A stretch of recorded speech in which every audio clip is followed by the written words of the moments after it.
அனைவருக்கும் வணக்கம். 2022 ஜூன் மாதம் 24ஆம் தேதி அகமதாபாத்தில் இருக்கக்கூடிய ஒரு ரோட்டில் காலையில் ஒரு 6 மணி 6:30 மணி இருக்கும். இந்த டயத்தில் ஒரு நபர் வாக்கிங் போயிட்டுருக்காரு. அவர் வாக்கிங் போயிட்டே இருக்கும்போது பின்னாடியே ஒரு வேன் அவர் பயங்கரமாக மோதுது. இந்த மாதிரி ஆக்சிடென்ட் ஆன உடனே பக்கத்தில் இருக்கக்கூடிய எல்லா மக்களும் சேர்ந்து அவர் ஆம்புலன்ஸில் ஏற்றி உடனடியாக ஹாஸ்பிட்டலில் அட்மிட் பண்ணுறாங்க. ஹாஸ்பிட்டலில் இருந்து இந்த அடிபட்டவரோட அப்பாவுக்கு இன்ஃபார்ம் பண்ணுறாங்க. அவர் உடனடியாக கிளம்பி இங்கே ஹாஸ்பிட்டலுக்கு வராரு. அவர் வரும்போதே தன்னோட மருமகளை கூட்டிகிட்டு வராரு. இங்கே வந்தோடனே டாக்டர் என்ன சொல்லியிருக்காங்கன்னா, இவர் ஆம்புலன்ஸில் வரும்போதே இறந்து போயிட்டாருன்னு சொல்லியிருக்காங்க. இதை கேட்டால் இந்த இறந்து போனவரோட ஒய்ஃப் கதறி அழுதுகிட்டு இருக்காங்க. இப்போ ஹாஸ்பிட்டல்லேருந்து போலீஸுக்கு இன்ஃபார்ம் பண்ணுறாங்க. போலீஸ் நேரடியாக ஹாஸ்பிட்டலுக்கு அவங்க விசாரணை ஆரம்பிக்கிறாங்க. இவங்க இறந்தவங்க யார் என்னன்னு சொல்லி எல்லா டீட்டெயில்ஸை போலீஸ் கேட்குறாங்க. இறந்தவரோட பேர் சைலேஷ், வயசு 43 ஆகுது. இவர் பெரிய பிஸ்னஸ் மேன், அதாவது பில்டிங் கான்ட்ராக்டராக இருக்கார். நல்ல வசதியான ஒரு ஃபேமிலி. இவரோட ஒய்ஃபோட பேர் சாரதா, வயசு 40 ஆகுது. இவங்க பார்த்தீங்கன்னா ஃபேமிலியே பார்த்தீங்கன்னா ரொம்ப ரிச்சான ஒரு ஃபேமிலி தான். நல்ல வசதியான மக்களில் வாழக்கூடிய ஏரியாவில் தான் இவங்களோட வீடே அந்த ஏரியாவில் தான் இருக்குது. ஸோ இந்த அளவுக்கு ஃபேமிலி பேக்ரவுண்டு ரொம்ப பெரிய பேக்ரவுண்டு. ஸோ உடனடியாக போலீஸ் என்ன பண்ணுறாங்கன்னா, இது 304A கேஸாக ரிஜிஸ்டர் பண்ணிவிட்டு அடுத்த கட்ட விசாரணையை ஆரம்பிக்கிறாங்க. இப்போ போலீஸ் என்ன பண்ணுறாங்கன்னா, இவர் ஆக்சிடென்ட் ஆனப்போ யார் நேரில் பார்த்தீங்க, ஆக்சிடென்ட் ஆனதுக்கப்புறம் யார் இங்கே ஹாஸ்பிட்டல் கூட்டிகிட்டு வந்ததுன்னு சொல்லி எல்லா விவரத்தையும் கேட்குறாரு. இப்போ அங்கே இருக்கக்கூடிய மக்கள் என்ன சொல்லியிருக்காங்கன்னா, இவர் ஆக்சிடென்ட் ஆகும்போது நாங்கள் தான் எல்லாம் பார்த்தோம்னு சொல்லி நிறைய பேர் சொல்லியிருக்காங்க. இவர் ஆக்சிடென்ட் ஆகும்போது நடு ரோட்டில் ஆக்சுவலாக நடந்து வந்துட்டு இருந்திருக்காரு. இப்படி வரும்போது தான் ஆக்சிடென்ட் ஆகிருக்கு. ஸோ இந்த இறந்து போன நபர் மேலே தான் தவறுன்னு சொல்லி மக்கள்லாம் சொல்லியிருக்காங்க. அது மட்டும் இல்லாமல் அங்கே இருக்கக்கூடிய சில பேர் வேடிக்கை பார்த்த மக்கள் தான் இவர் ஆம்புலன்ஸ்லையும் ஏற்றிட்டு வந்திருக்காங்க. இப்போ போலீஸ் என்ன பண்ணுறாங்கனாக்க, அங்கே இருக்கக்கூடிய சிசிடிவி ஃபுட்டேஜ் எல்லாத்தையும் எடுத்து பார்க்குறாங்க. அதாவது அந்த ரோட்டில் ஆக்சிடென்ட் ஆன டயத்தில் எப்படி ஆக்சிடென்ட் ஆச்சுன்னு சொல்லிட்டு பார்க்குறாங்க. அந்த மாதிரி பார்க்கும்போது தான் போலீஸுக்கே பெரிய ஷாக். என்ன அப்படின்னா, இந்த ஆக்சிடென்ட் ஆனது பார்த்திங்கன்னா, இவர் ஓரத்தில் தான் நடந்து வந்திருக்காரு. அதாவது இந்த சைலேஷ் இவர் ஓரத்தில் நடந்து வரும்போது பின்னாடியே வந்த ஒரு வேன் தான் வேகமாக இவர் மோதிட்டு நிற்காமல் அங்கேருந்து வேகமாக போயிருக்கு. ஸோ இதை பார்க்கும்போது யாரோ வேணும்னே பார்த்தீங்கன்னா இந்த மாதிரி ஆக்சிடென்ட் பண்ண மாதிரி தான் தெரியுது. இப்போ போலீஸ் என்ன பண்ணுறாங்கன்னா, நேரடியாக அவங்க வீட்டுக்கு போய்ட்டு இவர் இறந்து போனவரோட ஒய்ஃப் சாரதா கிட்ட இந்த விஷயத்தை பற்றி சொல்கிறாங்க. அதாவது நடந்தது ஒரு ஆக்சிடென்ட் மாதிரி தெரியல, இது வேணும்னே திட்டமிட்டு பண்ண கொலை மாதிரி இருக்குது அப்படின்னு சொல்லிட்டு அவங்க ஒய்ஃப் கிட்ட சொல்கிறாங்க. இப்போ சாரதா என்ன சொல்கிறாங்கன்னா, சார் இதை இப்படியே விட்டுருங்க, இது ஆக்சிடென்ட் கேஸாகவே க்ளோஸ் பண்ணிடுங்க, இதை பற்றி பெருசுப்படுத்த வேண்டாம், எங்களுக்கு தேவையில்லாமல் ப்ரெஷர் கொடுக்காதீங்கன்னு சொல்லிட்டு அவங்க சொல்லியிருக்காங்க.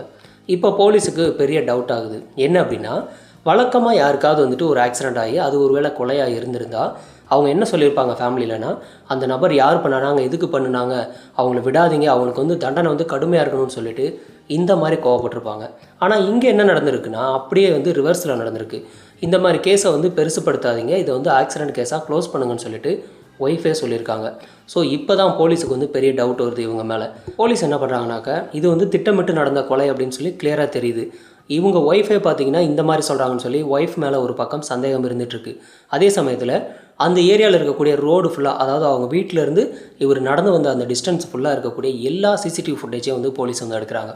அந்த மாதிரி எடுக்கும்போது இவர் வீட்டை விட்டு வெளியில் வந்ததுலேருந்து அவர் நடந்து வந்தது எல்லா இடத்தையும் பார்த்திங்கன்னா ஒரு நபர் பின்னாடியே ஃபாலோ பண்ணிகிட்டு இருந்திருக்காரு. ஃபாலோ பண்ணிகிட்டே கொஞ்சம் தூரத்துலேயே பார்த்திங்கன்னா ஒரு வேன் நின்றுட்டுருக்கு.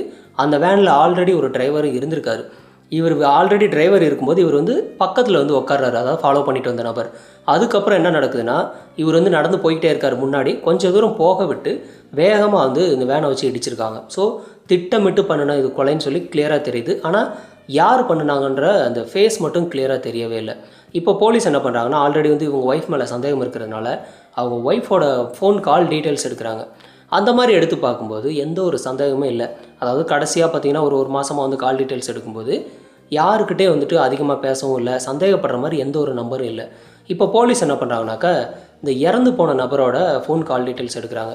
ஒருவேளை அவருக்கு பிஸ்னஸ் ரீதியாக ஏதாவது எதிரிகள் இருக்கலாம் இல்லையா, அதனால் அவரோட மொபைல் கால் டீட்டெயில்ஸ் எடுத்தால் எந்த ஒரு க்ளூவும் கிடைக்கவே இல்லை. இப்போ என்ன பண்ணுறாங்கன்னா, லாஸ்ட் 1 இயர் கால் டீட்டெயில்ஸ் இந்த சாரதாவோட எடுக்கிறாங்க. இப்போ தான் போலீஸுக்கு ஒரு பெரிய ஷாக்கே வருது. என்ன அப்படின்னா, கடந்த 6 மாதத்துக்கு முன்னாடி இந்த சாரதா ஒரு நபர்கிட்ட அடிக்கடி பேசிக்கிட்டே இருந்திருக்காங்க. அது மட்டும் இல்லாமல் அந்த நபர்கிட்ட 6 மாதத்துக்கு முன்னாடி இருந்து பார்த்திங்கன்னா ரொம்ப நாளாக ரெகுலராகவே பேசிகிட்டு இருந்திருக்கிறது தெரியுது. அதுக்கப்புறம் தான் சுத்தமாக பேசவே இல்லை. ஸோ அந்த நபர் யாருன்னு சொல்லிட்டு அந்த நபரை வச்சு ஃபோன் யாரோட பேரில் இருக்குன்னு சொல்லி பார்க்குறாங்க. அந்த நபரோட பேர் நிதின். இந்த நிதின் வேறு யாரும் கிடையாது, இந்த சாரதா வீட்டுக்கு பக்கத்து வீட்டு நபர் தான் இந்த நிதின். ஸோ இந்த நிதினை வந்துட்டு விசாரித்தா ஏதாவது க்ளூ கிடைக்கும் அப்படின்னு சொல்லிட்டு நிதினோட வீட்டுக்கு போகிறாங்க. அங்கே போயிட்டு நிதின் எங்கன்னு சொல்லி கேட்கும்போது அவர் வேலைக்கு போய் வந்து 2 மாதம் ஆகுது, அவர் வீட்டுக்கு வரவே இல்லைன்னு சொல்லிட்டு அவங்க வீட்டில் இருக்கவங்க சொல்லியிருக்காங்க. ஸோ போலீஸ் என்ன பண்ணுறாங்கனாக்கா நிதினோட மொபைல் கால் ட்ரேஸ் பண்ணி பார்க்குறாங்க. அந்த மாதிரி ட்ரேஸ் பண்ணும்போது அவர் வேறு எங்கேயும் இல்லை, இதே ஊரில் தான் வந்துட்டு யாருக்கும் தெரியாமல் தலைமறைவாக இருந்திருக்காரு. ஸோ உடனடியாக போலீஸ் வந்து அவரை வந்து அரெஸ்ட் பண்ணுறாங்க. அரெஸ்ட் பண்ணிவிட்டு அவரை வந்து விசாரிக்க ஆரம்பிக்கிறாங்க. விசாரிக்கும்போது சில விஷயங்கள் சொல்கிறாரு. ஸோ அந்த மாதிரி சொல்லும்போது அதாவது இந்த சாரதாவை வந்துட்டு போலீஸ் வந்து அரெஸ்ட் பண்ணுறாங்க. ஏன்னா இவர் வந்து சில விஷயங்கள் சொன்னதை கேட்டு சாரதாவை வந்து அரெஸ்ட் பண்ணியிருக்காங்க. அப்படி என்ன நடந்ததுன்னு சொல்லிட்டு டீட்டெயிலாக விசாரிக்கும்போது அதாவது இந்த நிதினும் இந்த இறந்து போன சைலேஷ் 2 பேருமே பார்த்தீங்கன்னா சின்ன வயசுலேருந்தே ஃப்ரெண்டு, பக்கத்து வீடு அப்படின்றதுனால சின்ன வயசுலேருந்தே ரொம்ப க்ளோஸ் ஃப்ரெண்டு. இந்த சைலேஷ்க்கு வந்துட்டு மேரேஜ் ஆயிடுது. மேரேஜ் ஆனதுக்கப்புறமும் பார்த்தீங்கன்னா இந்த நிதின் வந்து அடிக்கடி வந்து வீட்டுக்கு வர்றது வழக்கம். இந்த மாதிரி வீட்டுக்கு வரும்போது இந்த சாரதாவோட வந்துட்டு பழக்கமாகுது. அதாவது 2 பேர் வந்து மொபைல் நம்பர் எக்ஸ்சேஞ்ச் பண்ணிவிட்டு அடிக்கடி வந்து 2 பேரும் மொபைலில் பேசிக்கிறது, வாட்ஸ்அப்பில் சேட் பண்ணுறதுன்னு சொல்லிட்டு 2 பேர் இந்த மாதிரி இருந்திருக்காங்க. இவங்களோட பேச்சு ஒரு கட்டத்தை மீறி எங்கே போகுதுன்னா கள்ளக்காதலாக மாறுது. அதாவது இவங்க 2 பேருமே ஃபோனில் அடிக்கடி பேசிக்கிட்டே இருக்கிறது. அதையும் தாண்டி இந்த சைலேஷ் வந்துட்டு பிஸ்னஸ் விஷயமா வெளில போயிட்டார் அப்படின்னாக்கா வீட்டில் யாரும் இல்லைன்னா இவங்க சாரதா என்ன பண்ணுறாங்கன்னா இவருக்கு ஃபோன் பண்ணி வீட்டுக்கே வர வச்சு இவங்க பெட்ரூம்லேயே பார்த்தீங்கன்னா 2 பேரும் உல்லாசமாக இருக்காங்க. இந்த மாதிரி 1 நாள் 2 நாள் கிடையாது, கிட்டத்தட்ட 2 வருஷத்துக்கு மேலே இது வந்து கண்டினியூவாக வந்து உல்லாசமாக இருந்துகிட்டே இருந்திருக்காங்க. இந்த சம்பவம் வந்துட்டு சைலேஷ்க்கு சுத்தமாக தெரியவே தெரியாது. ஆனால் சில மாதத்துக்கு முன்னாடி வந்து என்ன நடக்குதுன்னா இந்த சைலேஷ்க்கு வந்துட்டு ஒரு சின்ன சந்தேகம் வருது. என்ன அப்படின்னா நம்ம ஒய்ஃப் வந்துட்டு இதுக்கு முன்னாடிலாம் நம்மக்கிட்ட பாசமாக பேசிகிட்டு இருந்தா, நம்ம வெளியில் இருந்தாலும் கால் பண்ணி பேசிகிட்டு இருந்தா. ஆனால் இப்போல்லாம் பார்த்தீங்கன்னா கால் பண்ணுறதே இல்லை, நம்ம கால் பண்ணாலும் கால் வெயிட்டிங்லேயே இருக்குது. அது மட்டும் இல்லாமல் வீட்டில் பார்க்கும்போது பார்த்தாக்கா நம்மக்கிட்ட பேசுகிறதோட மொபைலில் எப்போ பார்த்தாலும் பேசிக்கிட்டே இருக்கிறது, அப்படி இல்லைனாலும் மொபைல் ஏதாவது சேட் பண்ணிவிட்டு தனியாக சிரிச்சுக்கிட்டே இருக்கிறதுன்னு சொல்லி இந்த மாதிரி இருக்கிறத பார்த்த சைலேஷ் வந்துட்டு ரொம்ப சந்தேகப்படுறாரு. சந்தேகப்பட்ட நபர் வந்து டைரெக்டாக போய் கேட்கவும் முடியல. ஏன்னா டைரெக்டாக கேட்டால் தப்பாக நினச்சிக்க வாய்ப்பு இருக்குது அப்படின்றதுனால என்ன பண்ணுறாருனாக்கா அவர் வந்துட்டு அப்படியே விட்டுறாரு. ஆனால் சில விஷயங்கள் பார்த்திங்கன்னா அவர் காதுக்கே வருது. என்ன அப்படின்னா அவங்க அப்பாவே சில விஷயம் சொல்லியிருக்காரு. நீ என்னடா அப்பப்போ வந்துட்டு வேலைன்னு சொல்லி வெளியில் போயிடுற, நீ இல்லாத நேரத்தில் உன் ஃப்ரெண்டு வந்துட்டு நிதின் வந்து வீட்டுக்கு வரான், உன்னை பார்க்கணுன்னு சொல்லி தான் வர்றான், ஆனால் பார்த்தா நீ இருக்க மாட்டேங்கிற அப்படின்னு சொல்லிட்டு அவர் சொல்லியிருக்காரு. இப்போ தான் இவருக்கு வந்து சந்தேகம் வந்து இன்னும் ஸ்ட்ராங் ஆகுது. ஏன் அப்படின்னாக்கா ஆல்ரெடி வந்து இவங்க மேலே ஆல்ரெடி ஒரு டவுட் இருக்குது. இந்த நிதின் பார்த்திங்கன்னா தன்னை பார்க்கணும் அப்படின்னா நம்ம இருக்கும்போது வரலாம், இல்லை கால் பண்ணி கேட்டுட்டு கூட வரலாம். ஆனால் கரெக்டாக நம்ம இல்லாத நேரத்துலலாம் வந்திருக்கானேன்னு சொல்லிட்டு டவுட் வந்து ரொம்ப அதிகமாகுது. இப்போ இந்த டயத்தில் இந்த சைலேஷ் வந்துட்டு பிஸ்னஸ் ரீதியாக வந்துட்டு துபாய் கிளம்பி போகிறாரு. ஆனால் போகிறதுக்கு முன்னாடி என்ன பண்ணுறாருன்னா அவரோட பெட்ரூமில் வந்துட்டு ஒரு கேமரா வந்து ஃபிக்ஸ் பண்ணுறாரு. ஃபிக்ஸ் பண்ணிவிட்டு யாருக்கும் தெரியாமல் ஃபிக்ஸ் பண்ணிவிட்டு அவர் வந்து துபாய் கிளம்பி போகிறாரு. போயிட்டு 3 நாள் முடிஞ்சதுக்கப்புறம் வந்து வீட்டுக்கு வர்றாரு. வீட்டுக்கு வந்துட்டு அந்த ஃபிக்ஸ் பண்ண கேமரா வந்துலேருந்து ஃபுட்டேஜ் எடுத்து பார்க்குறாரு. அந்த மாதிரி வீடியோ வந்து பார்க்கும்போது தான் அவருக்கே ஒரு பேரதிர்ச்சியான சம்பவமாக இருக்குது. அவர் என்ன நினச்சாரோ அது அப்படியே நடந்திருக்கு. அதாவது தன்னோட ஒய்ஃப் சாரதாவும் அந்த நிதின் 2 பேருமே வந்துட்டு உல்லாசமாக இருந்திருக்காங்க. அவர் போன அந்த 3 நாளுமே வந்துட்டு ரெகுலராக வந்து உல்லாசமாக இருந்துகிட்ருக்காங்க. இது தெரிஞ்ச சைலேஷ் என்ன பண்ணுறாருனா கோவப்பட்டு அந்த ஒய்ஃபை வந்துட்டு திட்டுறாரு. மற்றபடி வேறு எதுவும் பண்ணலை. சப்போஸ் இதே இடத்துல வேற ஒரு ஹஸ்பண்ட் இருந்திருந்தால் என்ன நடந்திருக்கும் அப்படின்னாக்க ஒன்று கோவப்பட்டு ஒய்ஃபை வந்து கொண்டிருக்கிறதுக்கு சான்ஸ் இருக்குது, இல்லை அப்படின்னா தாங்க முடியாத கோவத்தில் தற்கொலை பண்ணிக்கிறதுக்கான வாய்ப்பு இருக்குது. ஆனால் இவர் என்ன பண்ணியிருக்காருனா நேராக போய்ட்டு நிதின்கிட்ட போய்ட்டு இனிமேல் வந்துட்டு எனக்கோ என் ஒய்ஃபுக்கோ கால் பண்ணாத, மெசேஜ் பண்ணாத, எங்கள் வீட்டு பக்கம் வர்ற வேலை வச்சுக்கான்னு சொல்லி அவனை வந்து திட்டிட்டு டைரெக்டாக ஒய்ஃபுக்கிட்ட வந்துட்டு இனிமேல் அவனோட பேசுகிற வேலைலாம் வச்சுக்காத, இதை வந்து இதோட விட்டுறலாம், நான் வந்து உன்னை மன்னிச்சிட்றேன், இனிமேல் சரியாக இருந்துக்குன்னு சொல்லிட்டு அவர் வந்து வான் பண்ணிவிட்டு விட்டுறாரு.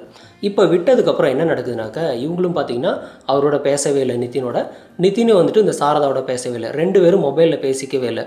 கொஞ்ச நாள் கழித்து என்ன பண்ணுறாங்கன்னா 2 பேருமே வந்து வேறு நம்பர்லேருந்து கால் பண்ணி பேசி 2 பேரும் ஒரே இடத்துல மீட் பண்ணுறாங்க. மீட் பண்ணி இவங்க வந்து ஒரு பிளானை பண்ணுறாங்க. அதாவது நம்ம 2 பேரும் லைஃப் ஃபுல்லாக ஜாலியாக இருக்கணும், அதுக்கு குறுக்க இருக்கிறது என் ஹஸ்பண்ட் மட்டும்தான், அவனை வந்து நம்ம தீர்த்து கட்டணும்னு சொல்லிட்டு இவங்க ஒய்ஃபை வந்துட்டு ஒரு பிளானை கொடுக்குறாங்க. ஸோ இதை கேட்ட அந்த நிதின் என்ன பண்ணுறாருனாக்கா கண்டிப்பாக நம்ம இதை பண்ணலாம், ஆனால் போலீஸுக்கிட்ட நம்ம எப்போவும் மாட்டிக்கவே கூடாது, நம்ம லைஃப் ஃபுல்லாக ஜாலியாக இருக்கணும் அப்படின்னு சொல்லிட்டு இவனும் சொல்லியிருக்கான். அது மட்டும் இல்லாமல் இவனை கொலை பண்ணணும், சைலேஷை கொலை பண்ணனா மட்டும்தான் இந்த சொத்து ஃபுல்லாக வந்துட்டு என் கைக்கு வரும், ஸோ நம்ம வந்துட்டு ரொம்ப ஜாலியாக இருக்க முடியும்னு சொல்லிட்டு இந்த சாரதாவுக்கு வந்துட்டு ரொம்ப பெரிய ஆசை. இப்போ என்ன பண்ணுறாங்கனாக்கா கொலைக்கான டோட்டல் பிளானே அங்கே போட்டு முடிச்சுட்டு 2 பேரும் கிளம்பி போயிடுறாங்க.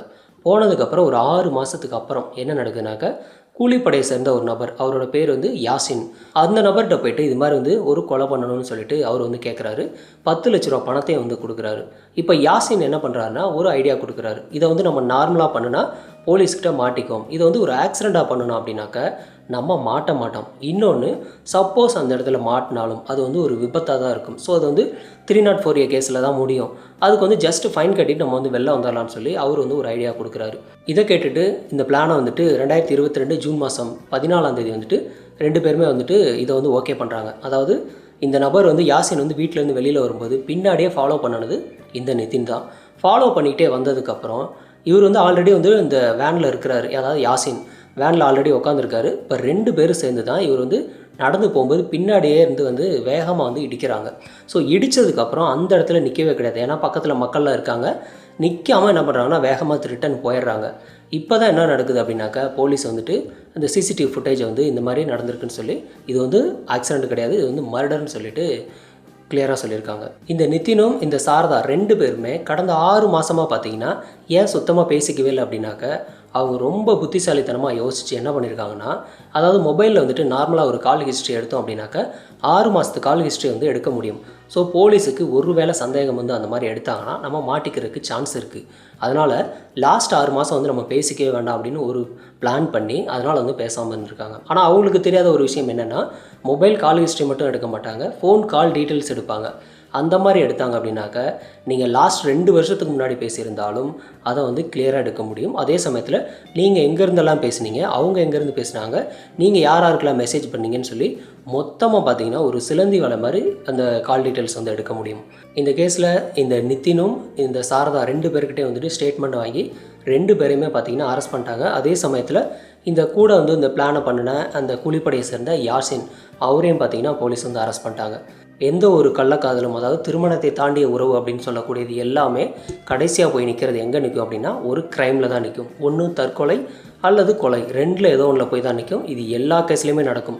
நம்ம வந்து பெரிய புத்திசாலி, ஹஸ்பண்ட் ஏமாற்றலாம், ஒய்ஃபை ஏமாற்றலாம்னு சொல்லிட்டு நீங்கள் எப்படி நினச்சாலும் ஈஸியாக மாட்டிக்குவீங்க. அது எவ்வளோ நாள் ஆனாலும் இதுதான் எல்லா கேஸ்லேயும் நடந்துக்கிட்டு இருக்குது. அதனால் திருமணத்தை தாண்டி வந்துட்டு நான் வந்துட்டு என் ஹஸ்பண்ட் ஏமாற்றிட்டேன், என் ஒய்ஃபை ஏமாற்றிட்டேன்னு சொல்லிட்டு புத்திசாலித்தனமாக யோசிச்சு நீங்கள் என்ஜாய் பண்ணுறதை நினச்சி பண்ணினீங்கன்னா அது உங்கள் தலையில் நீங்களே மண்ணள்ளி போட்டுக்கிறதுக்கு சமம். அதனால் அந்த மாதிரி யாரும் பண்ணவே பண்ணாதீங்க. நீங்கள் எப்படி இருந்தாலும் போலீஸால் ஈஸியாக ட்ரேஸ் பண்ண முடியும். அது மட்டும் இல்லாமல் நீங்கள் சம்மந்தப்பட்ட கேஸில் மட்டும் ட்ரேஸ் பண்ண மாட்டாங்க, அதையும் தாண்டி பார்த்தீங்கன்னா எங்கேயோ நடக்கிற ஒரு கேஸுக்கு நீங்கள் இங்கே மாட்டுற மாதிரிலாம் இருக்கும். ஸோ இந்த மாதிரிலாம் நிறையா நடந்துகிட்ருக்கு.